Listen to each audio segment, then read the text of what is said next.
ali no Jardim do Éden. Deus, como é um Deus de ordem, Deus, como é um Deus organizado, Pai, seu irmão. Deus colocou leis que regia aquele jardim. E o homem e a criação de Deus deveria viver por ela. A criação de Deus deveria ser regido pelas leis organizacionais advindas de Deus. E para que o homem obedecesse a Deus, Deus colocou uma árvore. A Bíblia diz que no meio do jardim, e ordenou para que o homem pudesse se utilizar de todas as benesses do jardim. Tudo estava à disposição de Adão e Eva sem nenhuma culpa, sem nenhum erro, sem nenhum pecado. Adão e Eva poderiam usufruir de todas as coisas no Jardim do Éden, com exceção da árvore do conhecimento do bem e do mal. Porque na ordem de Deus, na determinação de Deus, no conselho de Deus, aleluia, ele disse: no dia que dela comerdes, certamente morrerás. E Deus estabeleceu esta ordem. A Bíblia faz questão de dizer que Deus falava com o casal na virada do dia. Deus, aleluia, conversava com Adão e Eva. Deus não deixava só. Como Deus não tem deixado a humanidade só. Ainda que a Bíblia diz que o mundo jaz no maligno, mas Deus tem um controle de todas as coisas. Deus tem um comando de todas as coisas. Portanto, aleluia, na virada do dia o Senhor fazia questão de conversar com o casal, dando-lhe instruções, conversando como, aleluia, um Deus paterno, um Deus que cuida. Mas infelizmente, na ocasião, surge na história, pastor, surge na história da humanidade o inimigo das nossas almas. Pegou a mulher despreparada, pegou a mulher sozinha, no momento de fraqueza, no momento onde ela não pode rebater. E aí, meu amigo? E aí, Ronaldo? Pegou eles no momento de fraqueza e ofereceu para que eles viessem a desobedecer. E ainda usou a própria palavra de Deus, dizendo, porque eles rebateram, a própria mulher disse: nós não podemos utilizar deste fruto, porque o próprio Deus disse que no dia que dela comesse, certamente morreríamos. E o inimigo, que é expert em distorcer a palavra de Deus, o inimigo que tem esta função de distorcer o sagrado, de distorcer as verdades de Deus, diz: não, certamente não morrerás. E aí houve a desobediência. E aí onde entra a carta de Paulo aos Romanos, dizendo que por um só homem entrou o pecado. Porque quando Adão e Eva, eles pecam, quando eles prevaricam contra Deus, agora a maldição surge sobre a vida da mulher.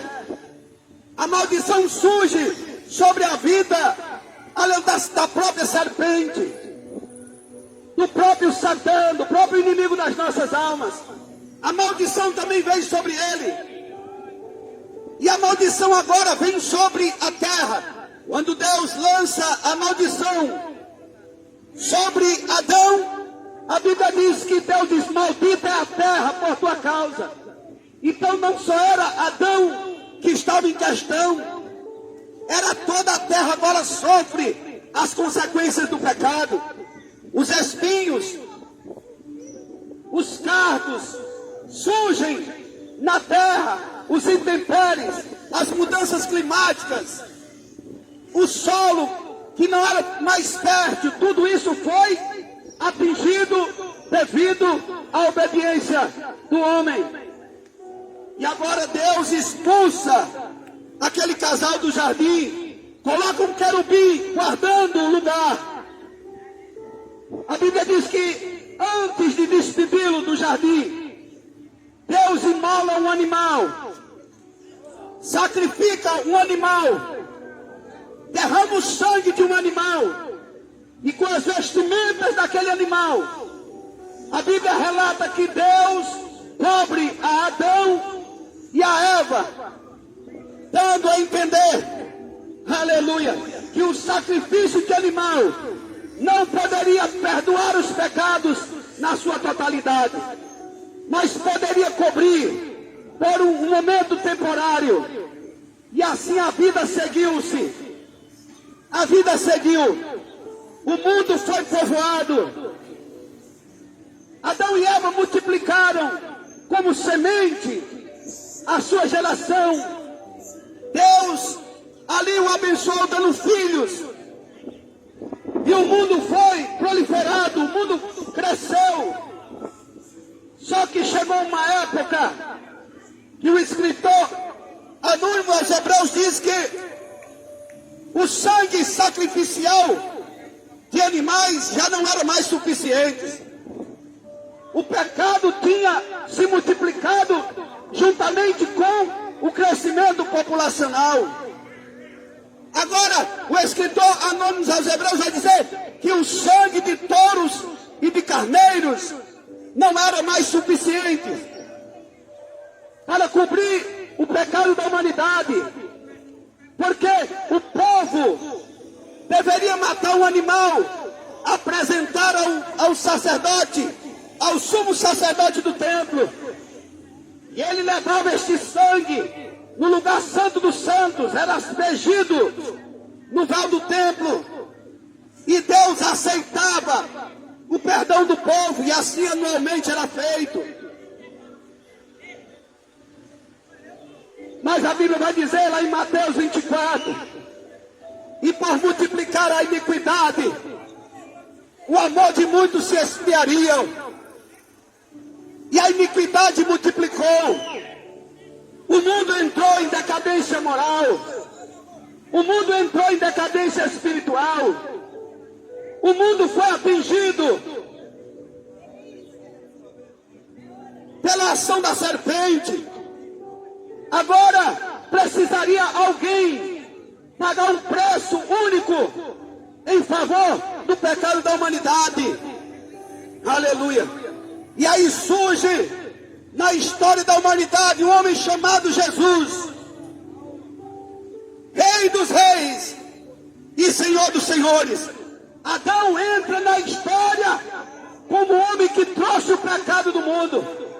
Adão entra nos registros sagrados como o homem que trouxe a desgraça para a humanidade.